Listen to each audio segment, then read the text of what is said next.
This is the Capitol Rundown. Mail-in ballots or whatever. Everybody's starting to think something's not right here. So let's clean it up before the election. Yeah, this reminds me of the old TV show To Tell the Truth. Will the real person stand up? Will the real person or the chairman of the Republican Party or chairperson stand up? Opposed to racists, race baiters, and victim politics. It's all straight ahead. The Capitol Rundown starts now.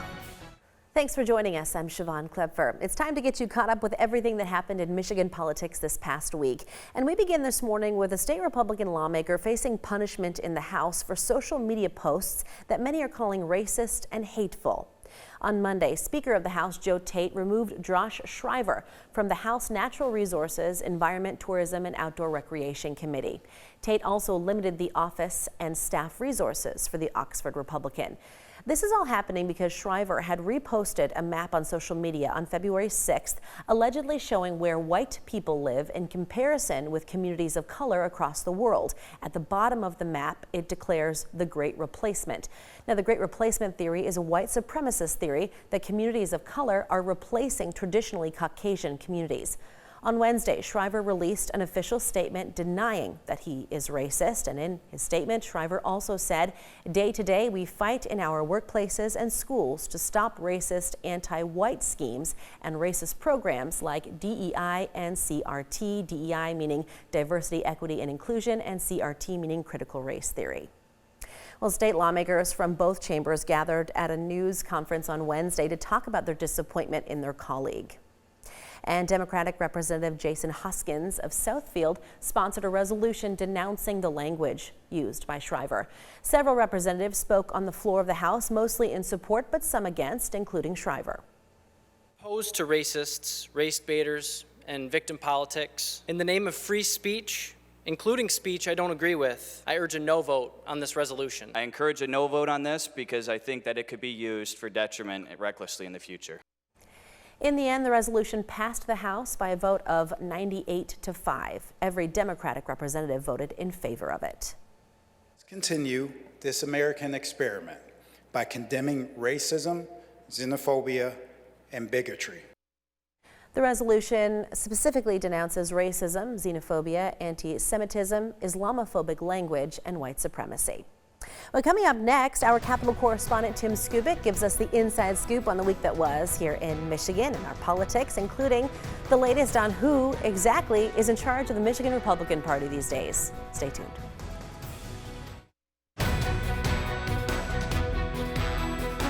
Welcome back. There was a new development in the fight for control of the Michigan Republican Party this past week. Here's our Capitol correspondent Tim Skubic to explain. Sensing that the Michigan Republican Party chair Kristina Karamo was in trouble with the old-line big-money Republicans in the state who ignored her, over a year ago, former Michigan Congressman Pete Hoekstra publicly declared that he wanted her job, and then privately he went at it to get it, as she vigorously fought to oppose him. This all came to a head this week when the Republican National Committee ruled that she was out and Mr. Hoekstra was in. The key to the Hoekstra takeover was the former president, Donald Trump. On January 23, Mr. Hoekstra declared that Mr. Trump's endorsement was with him. I was endorsed by Donald Trump on Saturday. But just 3 days later, he said he did not have the endorsement. He said last Saturday he endorsed you. I didn't say he endorsed me. But within 8 hours, the confusion was cleared up and resolved. Mr. Trump did endorse him, and Ms. Karamo's days were numbered. One of Mr. Hoekstra's first calls when he thought he was going to get the job were to former mega donor Bobby Shostak in the party and former party chair and mega donor Ron Weiser. Did you ask them to open their checkbooks? Absolutely. For how much? We're working through that. That's a punt, Mr. Hoekstra. It is a punt, yeah. Mr. Hoekstra says he is taking over to do what was not done by her. After 12 months, it's obvious we're not raising the funds, we're not putting in the structure, we're not doing the messaging that's going to prepare us to be successful in November of 24. With the Republicans hoping to win back control of the Michigan House and send Mr. Trump back to the White House, Mr. Hoekstra reports valuable time has been lost and must be made up. We need to do in 9 months what a state committee usually has about 18 months to do. And reuniting a badly battered state Republican Party is high on his agenda. High on the Democratic agenda to see him flop. And the Rundown's Jorma Duran talked to Tim more about that story and other news happening in Lansing over the past week.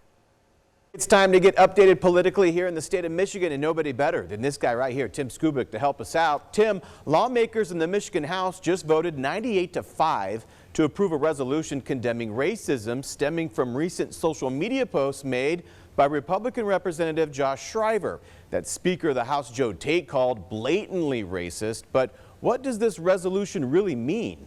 Well, it means that the lawmakers are on record saying that racism is not a good thing, and neither is white supremacy and things like that. The resolution was overwhelmingly approved, but the name of the representative that you just mentioned, Representative Shriver, was not in there.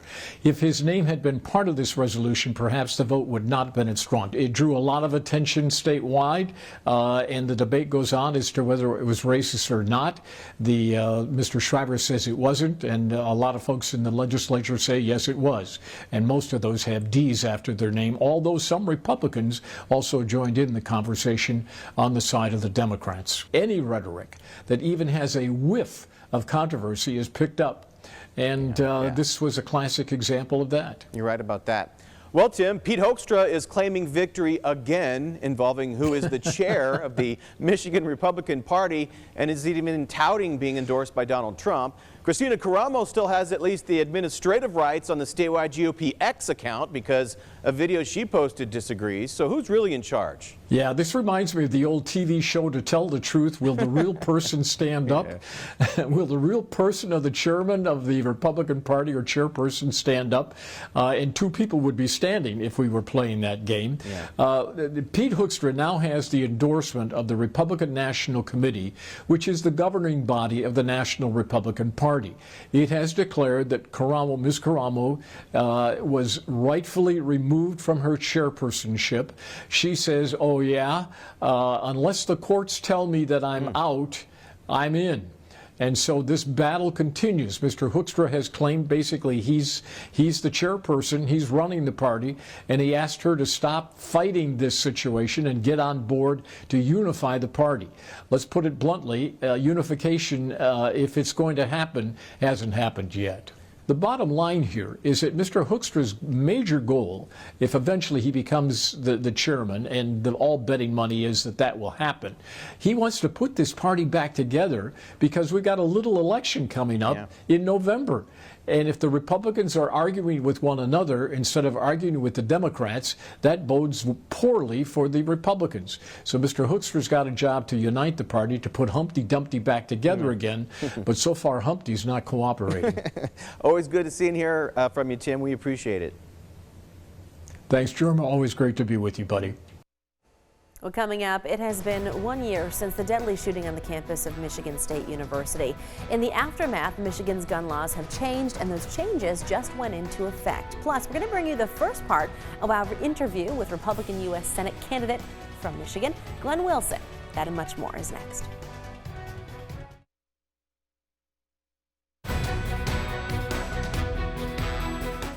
Welcome back. In February of 2023, gun violence took the lives of 3 Michigan State University students and 5 others were wounded.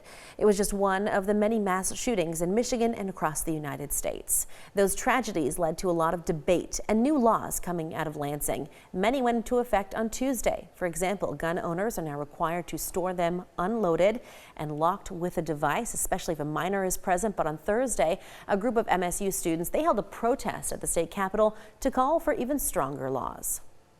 Past waiting periods, we could work on ghost gun regulation, we could repeal stand your ground laws. There's so many other foundational laws we could work on, but I think another really important piece to this is culture change and changing our culture to be more about gun responsibility and changing the idea that a gun brings you power and instead that a gun could be a tool.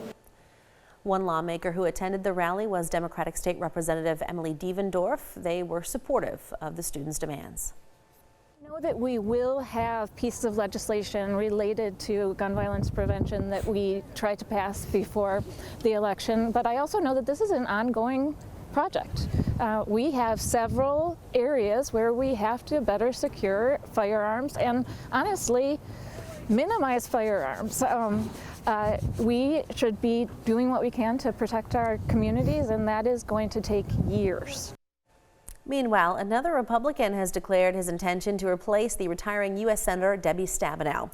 Glenn Wilson is a businessman, an Army veteran from Rose City with a background in engineering and internet services. He's founded multiple companies, including M33 Access here in Michigan.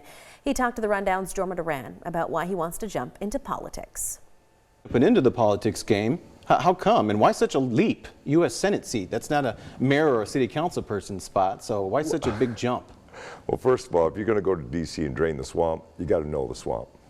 And in my businesses, dealing with telephone companies, TV stations, owning my own TV stations, building the internet, dealing with infrastructure, going down road right-of-ways, everything from MDOT to ABC soup, I've had to deal with. So having that experience in the business world, bringing that into D.C. is going to be helpful.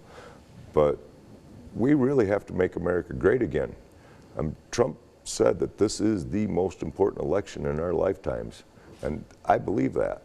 And frankly, I stayed out for a while and said, okay, let's see who a true mega candidate's going to be coming into the race. And there isn't a mega candidate. Somebody has to stand up for we the people. So it's of the people, by the people, and for the people. And that's what we need to take into Washington. Somebody that actually cares about Michigan and America first.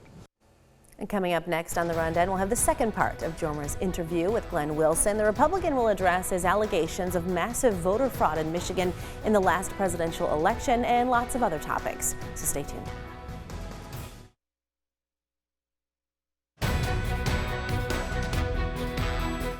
Welcome back. On Republican Senate candidate Glenn Wilson's website, he alleges that there might have been thousands of fraudulent votes in Michigan in the 2020 election, the presidential election. So here's the second part of his interview with Jorma Duran.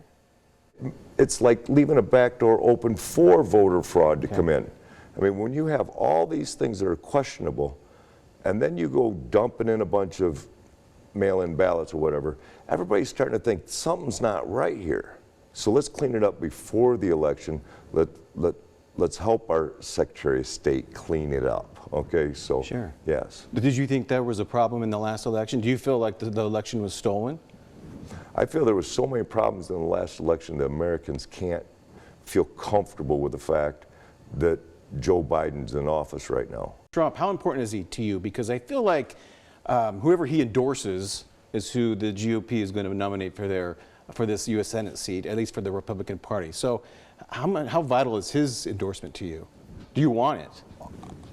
Mr. President, please pay attention to Michigan and let's get this state red, and you'll have somebody that'll help move your agendas in D.C. when you get there. And so you do believe that with his endorsement? I believe President Trump was the greatest president in my lifetime. His policies kept Americans safe.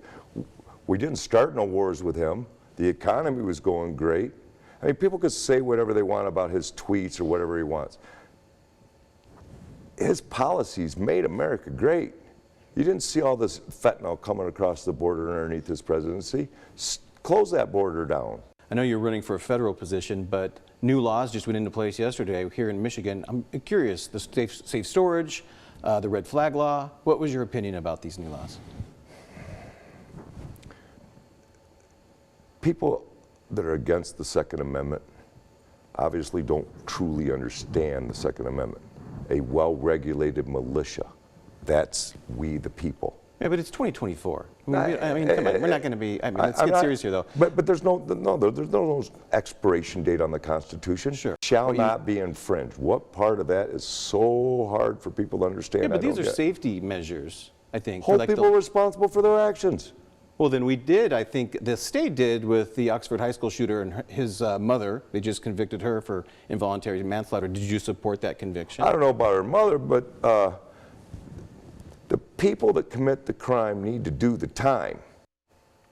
Coming up, former President Donald Trump has been busy this past week, but not necessarily with campaigning in his attempt to return to the White House. He's been dealing with court cases in multiple states. We've got the details next.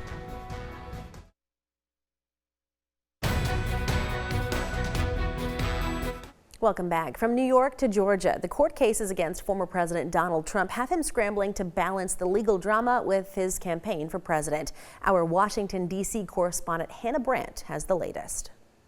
Outside of a New York courtroom, former President Donald Trump fumed. Instead of being in South Carolina and other states campaigning, I'm stuck here. His angry reaction came after a New York judge set a trial date of March 25th in the case accusing Trump of breaking campaign finance laws by paying hush money to cover up alleged affairs. And I'm going to have to sit here for months on a trial. I think it's ridiculous. It's unfair. At around the same time, hundreds of miles away in Atlanta, Georgia, fireworks were flying inside of the courtroom. No. This is the truth, Judge. And it is a lie.